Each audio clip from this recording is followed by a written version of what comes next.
The world needs to know who Catherine Ravenscroft really is. I'm so curious. I mean, this is one of those projects that, like, when this came your way, did you even get past the fact that it was created, written, and would be directed by Alfonso Cuarón? I mean, before you got excited about it, like, was that enticing enough, no matter what it would have been? I did. Yeah, I didn't need to keep reading. I was in from the get-go, and I was sweaty palms reading the script, just like, can't believe I'm going to do this, because it was all kept very private. And then once I got it, I had it all in one go, so I just devoured it and called him immediately. It was a rush for sure. I was in Paris when I found out that I got the part. Amazing. Does that also create like a visual for you when you're reading it, because he is kind of such a distinct filmmaker that you sort of see that style as you read the scripts? If I'm honest, I wasn't too familiar with his work before I signed on. It was only after that I did my due diligence. So I wasn't aware of his visual sort of style. I think I'd seen Children of Men, which was so audacious and exciting. But as far as I knew, it wasn't something he'd covered, sort of a thriller, psychological thriller, if we're to put it in a category. It wasn't something I associated with his work. So I quickly watched Y Tu Mamá También and fell in love with it, and just couldn't believe that I was going to be doing something like that. What was the emotional reaction as you were reading these scripts? Because we learn little bits at a time about the story, about what's happening, about the characters. What was it like to experience that the first time you read it? It was kind of weirdly kept from my knowledge. I had no idea. He was very secret, Alfonso, about it all. And so I did one scene. I auditioned with the dinner table scene we see in episode 3, where I'm sort of seduced by young Catherine.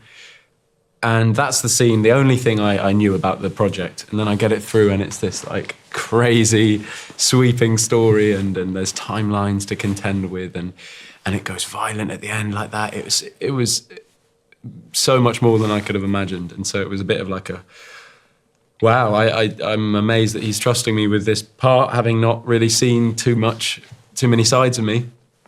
But you've got to go with it, always, as ever. And I just thought it was a brilliant story. I thought it would translate amazingly on screen. It was written in different colours to represent different timelines, because it's quite confusing to read it all on a page. You're constantly jumping between. Obviously, it's established and made, the timelines are made distinct when we see it on screen. But to read it was kind of a bit of it made your head spin a bit. And he'd really, really taken care to emphasise the details in the stage directions, and even so far as how he's playing with the perspective. He would just change prepositions and little words that would influence how he would shoot it and who he would sort of favour so it was so considered. It was amazing, and it took me a couple of reads before I really appreciated that. But it's a really delicate story, and he handles it so well, because I mean ultimately you're controlling perspective, and you're messing around with the audience's mind and human prejudice and bias, and that's a real feat to do. You got to know your stuff, which of course Alfonso does. But yeah, amazing story. Proud to be in it. When you read a script, just in general, as an actor, are you someone that likes to be alone to read it? Do you like to be fully focused on what you're reading and take it in? Do you prefer to have someone to talk about with it, especially if there's a lot of emotional stuff going on? How do you usually approach like your first introduction to a character in a world that you're diving into? I would normally sit down with my laptop and read it. Often it's on a train or on an airplane or something, or in a study with a cup of tea. But that time I think is quite important. And it's your chance to visualize it for the first time, to your initial thoughts are really important, I think, and your instincts right then are really important. But whilst being aware that if you were to do it, they would change completely, because that's always been the case with me and doing scripts, doing parts. But I love talking about it with people. Often I find I'm just realising as I go through life that I can think. I'm not so good at just going for a walk and thinking. My brain's too busy, I get distracted. But if I talk about it with someone, often that brings up questions, and then I can think about it, or at least have a way of moving around it in my mind and considering it. So I like talking to people about it and hearing what they have to say and reflecting. The last time we spoke was for Pistol, which you played a very specific character in that. Wow, I'm sorry, I don't remember. That's great. It's okay. Should have said.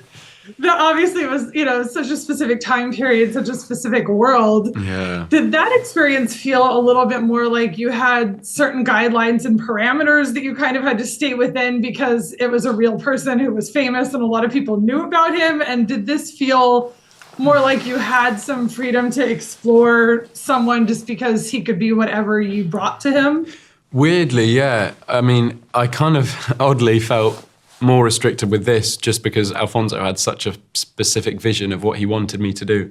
And I felt utterly free with Pistol because Sid, the character, Sid Vicious, it was, at least in my mind, somebody who was unpredictable and would do, you couldn't predict and would be random and brash. And so I enjoyed that and enjoyed mucking around on set and being physical. Jonathan was very much informed by what Alfonso was after. And so I did feel tightly sort of bound for a lot of it because it was after getting a specific shot or holding a position. There's one where I hold knickers in the first, I thought, second episode, one of the two. And I'm running along in the train and then I let go of the knickers. And just that shot of me holding it and then slowly lowering my arm was it took many a go because it was like you wanted me to hold it at a certain height, bring it down after a certain few beats, at a certain speed. So it's little things like that he's just got an eye for that is sort of lost on me, but they're important in the story and the one he's telling. Did it feel like you were making really kind of a separate story within a story since your portion of this is technically being told in flashback? I mean, did it help to know that someone like Cate Blanchett would kind of be the one connecting the dots between the timelines of the story? You can rely on her to put that all together. Right, if in doubt, just cut to Cate. Yeah, I hadn't thought about that, but no, I mean, great company to be in, my word. To be sharing a screen with her is unreal. Also, it was just a big confidence boost to know that Alfonso wanted me in there at all and, trusted me with that role and to tell a story alongside these people at the top of their game. It was kind of amazing. And he's not, that I'm aware of, turned in a bad performance, Alfonso, which again just made you feel like you were in great hands. This series starts off with you having sex on a train, kind of jumping right in with intimate moments and nudity. I mean, how do you think that shows the audience and defines who this character is right from the start? Yeah, you're right. It's a really bold start. I mean, what I find fascinating is the fact that this is his mum's, after watching it, you realise this is his mum's depiction of him, and she chooses to view him as this sexual guy, this kid who's driven by sex. There's a lot of chat about it. This has all come from her mind. And so that's a clue as to how she thinks and the kind of blurred boundaries that she must have instilled in him. And that is a trait of some parents who are like that and who have some kind of, either personality disorder or narcissistic tendencies. And that's a real thing, and that affects your children, the children that are on the receiving end of this kind of, being in your parents' gaze like that. And so that was kind of an interesting clue as to how he might have grown up, the environment he might have grown up around, and how then he might treat somebody, a woman that he comes across on the beach wearing a bikini, and how he might feel entitled to her in some way. Because he's had this weird relationship with his mum. I mean, and that's a lot to take from just one perspective of one scene. Other than that, I think within the story, Nancy's story, he's a kid who's fun and, exploring for the first time, open to new ideas, wide-eyed, and just up for a good time out in Italy on his own, backpacking, young, whole life ahead of him. That's the sort of sense you get. But yeah, it's very, very telling that she chooses to focus, hypersexualize him like that, her son. Yeah, it's why, too, that the following scenes are so interesting when you see Jonathan and Catherine on this date, that are, they're having this intimate conversation in public. And even the first time we see them together, she's the one that's taking control of the situation. Yeah. What were those scenes like to shoot? I mean, did you guys have a lot of conversations? Is it important to have a lot of conversations about those kind of moments before you shoot them? Do you prefer not to overtalk them? How did it work on this? Is this, with Leila, with young Catherine, the dinner scene, that sort of thing? The dinner scene and just the scenes after that too, of her being the one in control of the situation in those moments. Did you have a lot of conversations about that? Was it important to have a lot of conversations about how that would play out? I don't remember having conversations prior to it with Alfonso. I remember obviously blocking it, rehearsing it, and then focusing on sort of just turning up certain dials. Like for Jonathan, the neediness at certain elements. Once they'd sort of had sex, the neediness of him not wanting her to go because he's found this thing that he now never wants to let go of, and his eyes have been opened and he's hypnotized.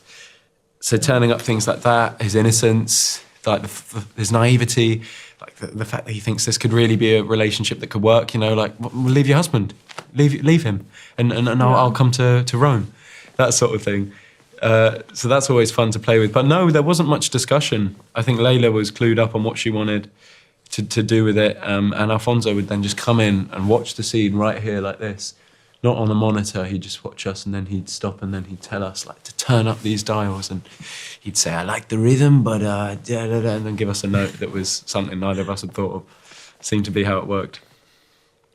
You certainly seem to be working with these incredible creative teams. I mean, Danny Boyle, Alfonso Cuarón, you were doing work with Stephen Knight, Noah Baumbach. I mean, it's just like, incredible filmmakers that would be, any one of them would be on someone's list of filmmakers to work with. Yeah. What is it like to have those kind of experiences in your career at this point? It's amazing. It's really, really quite, I'm very chuffed. But weirdly, it doesn't seem to, it doesn't seem to satisfy you. There's never a moment where you're like, okay, this is all I've ever wanted. It's like there's always something more, or you're always after something more. You never think you're quite there yet, which I suppose is good. Stops you just lying about on your ass doing nothing. But I wish I'd have a little more sort of stillness and be able to enjoy the fact that I'm working with someone so incredible. I guess I've been sort of spoiled this early on working with these people, but I do try to enjoy it and learn from them, because it's just such an opportunity. I did keep a bit of a diary on this, just recording certain things that I thought were interesting. I'm not sure where that diary is, but yeah. Very lucky. Well, awesome. I appreciate you talking to me. Really incredible work. I mean, I felt like I was holding my breath the entire last episode. So. Yes, me too. You're right. That's exactly the feeling that, the sort of claustrophobia. And I'm glad to hear that. Well, thank you so much. I appreciate it. Thank you.